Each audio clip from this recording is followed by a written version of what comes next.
నమస్కారం. Hi Dharmavaram news కి స్వాగతం. మచిలీపట్నం గిలకలదిండి మత్స్యకారుల వేటలో పడిన టన్నున్నర మత్స్య సొరచేప. గుర్రంపై నుండి పడి యువకుడు మృతి. కర్నూలు మద్దికేర మండలంలో గుర్రపు స్వారీ చేస్తూ కింద పడ్డ పృథ్వీరాజ్ అనే యువకుడు ఆస్పత్రిలో చికిత్స పొందుతూ మృతి. పాము ఇలా చెట్లు ఎక్కడం ఈ వీడియో వైరల్ గా మారింది.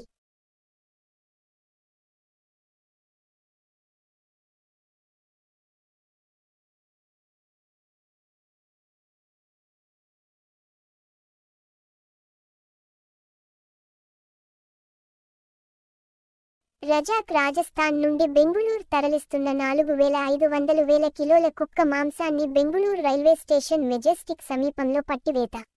బెంగళూరులోని యశ్వంత్పూర్ రైల్వే స్టేషన్లో తీవ్ర ఉద్రిక్త పరిస్థితులు నెలకొన్నాయి. రాజస్థాన్ నుంచి మటన్ పేరుతో బెంగళూరుకు కుక్క మాంసం సరఫరా అవుతోందని హిందూ సంఘాలు తీవ్ర ఆందోళన వ్యక్తం చేశాయి. ఈ క్రమంలోనే జైపూర్ నుంచి బెంగళూరుకు వచ్చిన రైలులో భారీగా కుక్క మాంసాన్ని పట్టుకున్నారు. 90 డబ్బాల్లో తరలించిన 4,500 కిలోల కుక్క మాంసాన్ని హిందూ సంఘాలు అడ్డుకున్నాయి.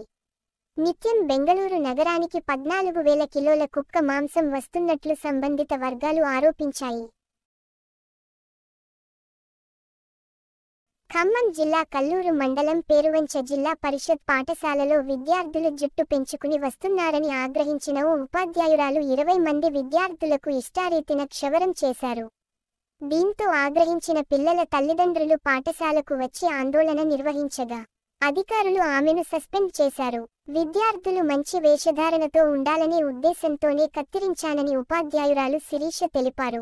ధర్మవరం పట్టణ ప్రముఖుల ఆత్మీయ కలయికలో మంత్రి సత్యకుమార్ యాదవ్ ముఖ్య అతిథిగా పాల్గొన్నారు.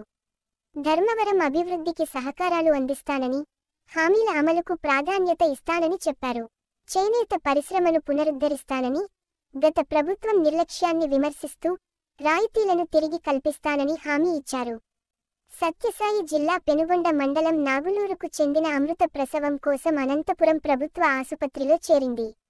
ఈ క్రమంలో గుర్తు తెలియని మహిళ చిన్నారిని అపహరించింది. కిడ్నాప్ అయిన చిన్నారిని అనంతపురం శివారులో ట్రేస్ చేసి ఆచూకీ కనుగొన్న పోలీసులు కన్న తండ్రే వేరే మహిళకు శిశువుని అప్పజెప్పినట్టు సమాచారం. విశాఖపట్నం ఆదర్శ్ నగర్లో మంటలు చెలరేగి దగ్ధమైన ఎలక్ట్రిక్ బైక్.